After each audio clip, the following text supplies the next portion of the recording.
What's going on YouTube? My name is FG3000, I'm back in the place to be, and welcome to Star Trek Fleet Commander, a brand new city building style game brought to you by Scopely. Scopely being the same exact company that brought you The Walking Dead Road to Survival. So if you want to kind of compare these two titles together, I would say that The Walking Dead game is like 80% hero collector with only about 20% on the city building side, whereas in this game is like 90% city building with only about 10% on the hero collecting side. So that's not to say that you can't collect some of your favorite characters from the Star Trek universe. As you guys can see, here is the roster that I have unlocked thus far. And graphically, the game looks really good. I think they did a really good job of kind of bringing these characters to life, and they look exactly like their movie counterparts. So very good there. Now, I know you're already looking at the screen like, FG, wait a minute. I see level up, I see promote, I see attack, defense, health, I see skills. This looks like a hero collecting RPG. Hold, wait a minute. The reason why I don't really call this a hero collector is because once you actually collect these heroes, you really can't do anything with them. You can't do missions with them. You can't go out and attack things with them. All you can really do with these characters once you collect them is equip them inside ships, and once they're inside of a ship, all they really do is provide passive bonuses for that ship. So here's the first ship that I have, basically the one you start the game with, and as you guys can see, I have officers inside the ship, and all of these officers combine to give my ship a combat score, and as you guys can see, they increase their attack, defense, and health. So really, when you kind of think about it, these characters that you collect in these games are really just a passive bonuses for your ship, and that's really all they do.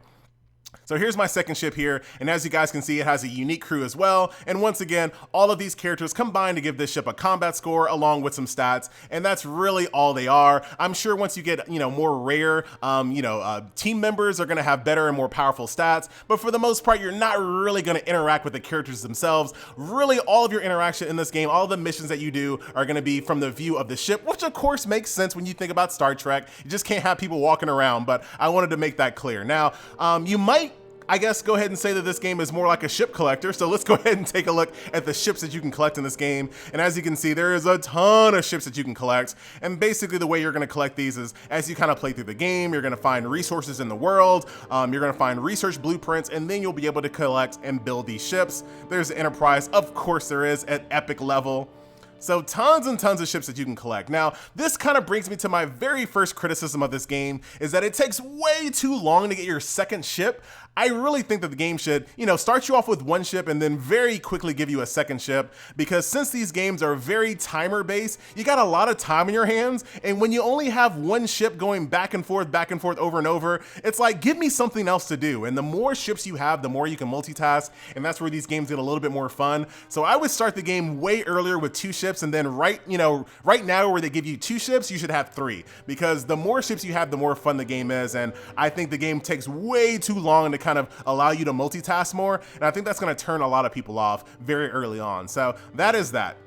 So let's go ahead and talk about the game itself. So here's my space station. Everyone starts off with their own space station, and as you kind of grow and build your account, the game will make this a little bit more intricate. So as you guys can see, I have two wings now. When you start the game, you're only going to have one wing, and as you guys can see, you can see both of my ships docked inside my space station. So I think that's actually pretty cool. So let's go inside the space station, and as you guys can see, this is where it starts looking very similar to what you would expect from a city builder. You have these buildings here that are basically acquiring passive resource bonuses for you. So pretty similar to what you would expect from a city builder. You have like a research facility here as well. So if I want to research upgrades to my ship or my base, I can do so. And this is based off, once again, of the materials that I acquire, throughout space and things of that nature. So I'm gonna go ahead and get this started. And there you go, come back in 28 minutes and this will be done. I can ask my guild for help, and of course I can use speed up resources as well. And the game does give you a lot of these. I haven't used any of them thus far, so as you guys can see, there are tons of little speed ups the game will give you just by completing your dailies and doing events. So that is that. Let's kind of go back out to my base here. And what I'm gonna do in this video, for the most part, I think the best way to kind of describe what this game feels like to play is to kind of just play it through and kind of do a session with you guys. So let's go ahead and do it. So let's just say you just started the game, you booted up, and you're like, how do I play this game? What goes on? So first things first, the game is going to kind of lead you to which buildings you want to upgrade. So the game is recommending that I upgrade this building here. So I'm going to go ahead and do that. ask my guild for some help. And now right now I have one thing building and one thing researching. In this game, you can only have one thing building at a time. I have not seen a way to kind of get more builders at once. So right now you're only gonna have one builder in this game. So what you really wanna do is make sure that once you join a guild, you help out as much as you can by pressing that button, because that speeds up the timer for everyone else. So that's something that you wanna do as often as possible, and hopefully your guild will do the same thing for you. So let's go back out to the galaxy here. We're gonna zoom out a little bit so you can kind of see this game is actually massive. So this is the system that I'm in right here, and I can actually move my space station. So as I level up, I can kind of move my space station across the galaxy to different places where, you know, there's resources and enemies that I want to fight. And look at this. This thing gets absolutely massive. So this is where I live right here. Don't try to come hunt me and mess up my mining, all right? Here's where I live over here in Kosa. But look at this. Look at this. Look at this. You can basically go to anywhere you see one of these little stars here.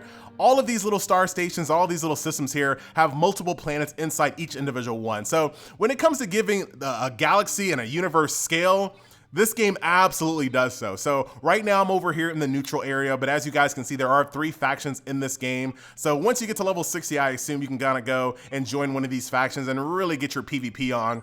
But really the scale of this game is just crazy. Everywhere you go, everywhere you zoom in, you have all these little mini systems here, and all of these systems have multiple planets inside them. So it's quite daunting, but it's kind of cool to know that you can kind of go to a very specific part of the galaxy and just kind of live there on your own. You can find places that aren't as, you know, occupied as other places and things of that nature. And that's kind of why I picked this place here, because there's really not a lot of people here. I just found a place that I thought had a cool name, and I decided to live here. And as you guys can see, there are no other players here, which is kind of cool. I can kind of do my own thing. So what does doing your own thing mean, FG? Get to the game. All right, hold on.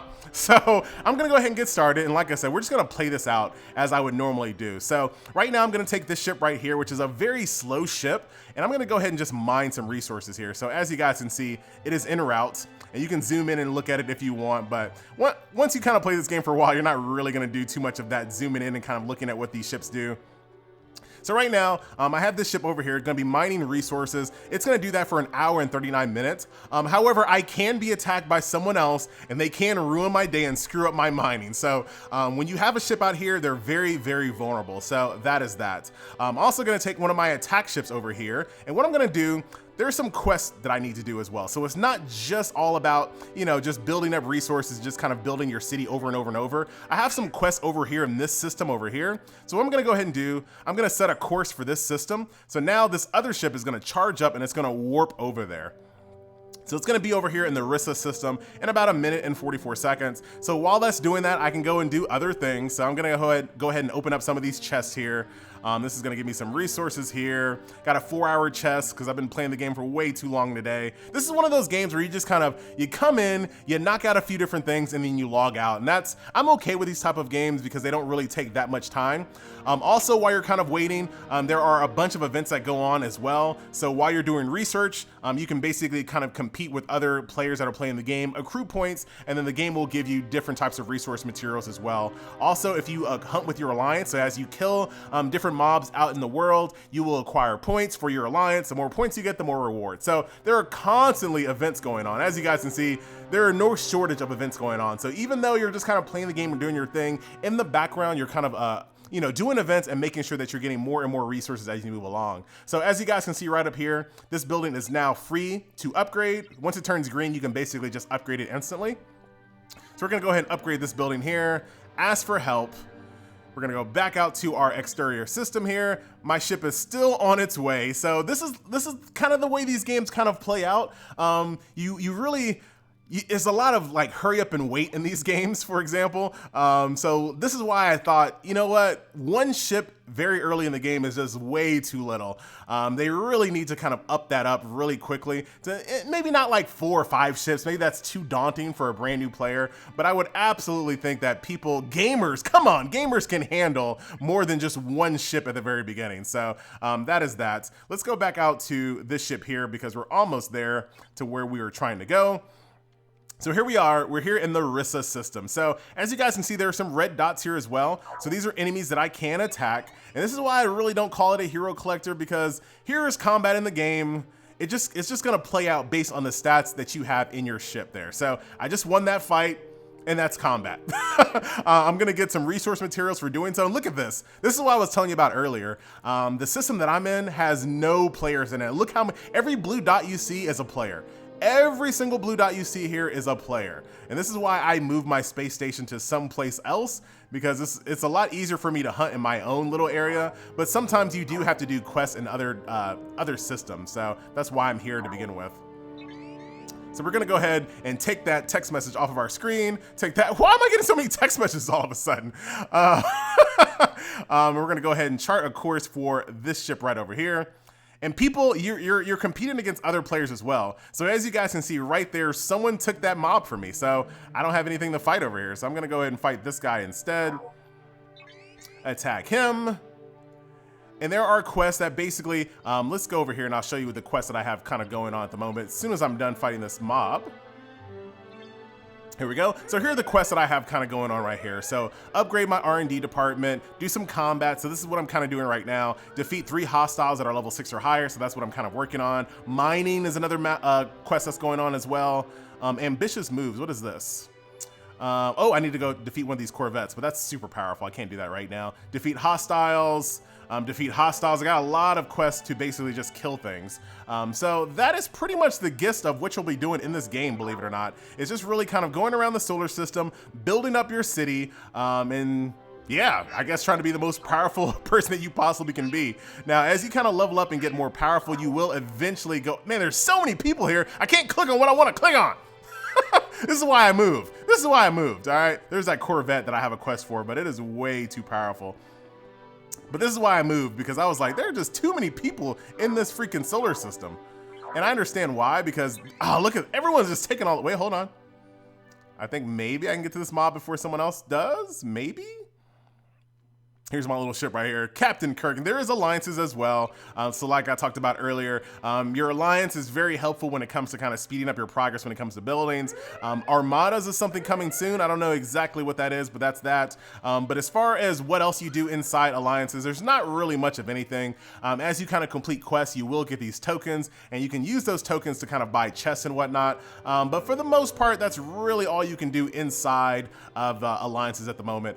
There is kind of like a gacha, as you might expect. So there are standard recruits that you can get from this basic gacha where the game will give you plenty of as you play the game. Here's a premium recruit here. So this is where all the blue and purple, oh, there's some green ones here as well. So that's that. And then if you kind of move on, ultra recruits, there's all kinds of different currencies for these types of characters. And then you have them separated as well based on faction. So you have the Federation recruits, you have the Klingons. Look at that. So all kinds of different factions as well. So if you want, if you want a very specific faction-based character, you can actually roll in that specific gacha as well. But there's really not a lot to buy in this game. Really, that's it. There's not any packages or anything like that. Oh, hold on. Getting some quests here. There's really no packages or anything like that, or big bundles or anything like that. Really, the only thing you can really spend money on in this game is, you know, buying other characters and whatnot, and that's really about it. I'm gonna go fight this guy. He's very, this guy took him from me too. This is why I hate living with you people. Now, what I'm gonna go ahead and do here is try to speed some of these resources up. Once the actual building gets to right around 5 minutes, it becomes free. So you don't wanna overdo it. I think it's a little under 5 minutes, so check this out. Like right under 5 minutes, it becomes free. So the game tries to reward you for being active and actually playing the game and paying attention. But that's that there. So we're gonna go ahead and upgrade that building. And I think that's kind of where, come on, guild. There we go. Get my guild to kind of help me out with that. But that's pretty much it. I think we've kind of covered what this game is all about. Hopefully I kind of gave you guys a good preview of what it's like to play this game. It's a little bit different to do a first impression on these types of games because the way they play. But I thought the best way to do it would be just to play the game through and show you a gameplay session. Right now, if I was actually playing this game on my own, this is right where I would log off. I have a building going over here. Get off of this. I have a building going, I have some research going, I've already completed a couple of combat quests, and this is where I'm like, you know what, I'll come back later and, you know, check on my squad and see what they're up to. Let's go ahead and open up a few of these milestone rewards. Oh, we got some recruit tokens. Yay, we can do one summon. We can do one summon, ladies and gentlemen. Get hype. All right, recruit. Now, my overall impressions, and will I be sticking around in this game? Like I said, all of a sudden, there are so many of these like little city builder games coming out, and I want to call these like second generation city builders. They don't play like the first generation city builders that we saw on mobile when, you know, mobile first kind of started. I like them, but I'm still looking for something a little bit different. and we'll see, this one is too city builder-ish. I still like the hero collecting aspect. I want to really be able to control my characters. Not to say that this game is necessarily bad, and maybe if you like more of the city building aspects, that this might be up your alley, but I'm more on the hero collecting aspect and more of the combat aspect, and I like the city building aspect in the background, so I don't think I'm going to stick around with this game. This is not really for me, but I wanted to give you guys a preview of what the game is like, so there you have it. Once again, ladies and gentlemen, boys and girls, my name is FG3000. Thank you so much for watching. This was a look at Star Trek Fleet Commander, and I will see you guys in the next video. Later.